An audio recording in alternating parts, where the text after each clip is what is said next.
Welcome to new TV Telugu. Tirupati నియోజకవర్గ Janasena incharge Kiran royal పై తీవ్ర ఆరోపణలు రావడం తెలిసిందే.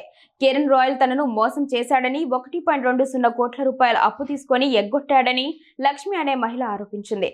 కిరణ్ రాయల్ ఆ మహిళతో సన్నిహితంగా ఉన్న వీడియోలు సోషల్ మీడియాలో వైరల్ అవుతున్నాయి. సదరు మహిళ కిరణ్ రాయల్ పై తీవ్ర ఆరోపణలు కూడా చేస్తుంది. ఈ నేపథ్యంలో కిరణ్ రాయల్ ను జనసేన పార్టీ అధికారిక కార్యకలాపాలకు దూరంగా ఉండాలని జనసేన పార్టీ అధినేత పవన్ కళ్యాణ్ నిర్ణయించినట్టు ఓ ప్రకటన విడుదల చేస్తుంది. అసలు ఏం జరుగుతోంది? ఇదంతా ప్రతిపక్ష నేతలు చేస్తున్న కుట్రనా? మొన్న సచివేడు ఎమ్మెల్యేపై ఇవాళ కిరణ్ రాయల్ పై ఆరోపణలు.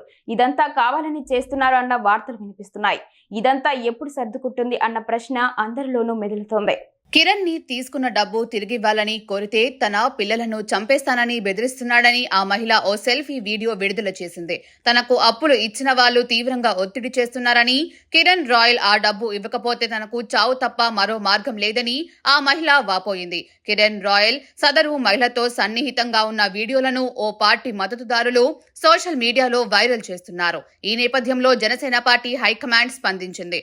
ఆరోపణలను పరిశీలించి ఓ నిర్ణయం తీసుకునేంత వరకు తిరుపతి నియోజకవర్గ జనసేన ఇన్ఛార్జ్ కిరణ్ రాయల్ ను పార్టీ కార్యకలాపాలకు దూరంగా ఉంచాలని జనసేన పార్టీ అధినేత పవన్ కళ్యాణ్ నిర్ణయించినట్టు ఓ ప్రకటన విడుదల చేసింది.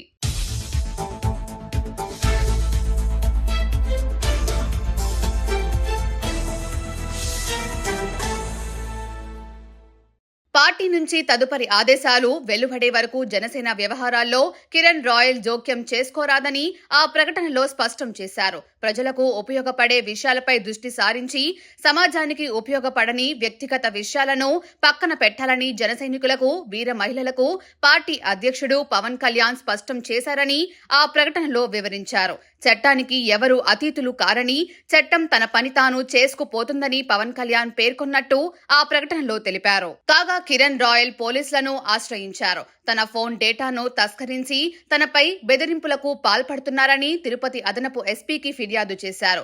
అనంతరం కిరణ్ రాయల్ మాట్లాడుతూ వైసీపీ నేతలు బెదిరింపులతో తన గొంతు నొక్కే ప్రయత్నం చేస్తున్నారని ఆరోపించారు. వైసీపీ తన సోషల్ మీడియా ఖాతాలతో దుష్ప్రచారం చేస్తున్న విషయాన్ని కూడా పోలీసులకు తెలియజేశానని వివరించారు. ఎప్పుడో 10 ఏళ్ల కిందట సమసిపోయిన వ్యవహారాన్ని ఇప్పుడు తెరపైకి తెస్తున్నారని, దీని వెనుక వైసీపీ నేతలు ఉన్నారని మండిపడ్డారు. దీనిపై కోర్టులో రిట్ పిటిషన్ వేయబోతున్నానని వెల్లడించారు. తన ఫోన్ కేసు హైకోర్టులో ఉందని వెల్లడించారు.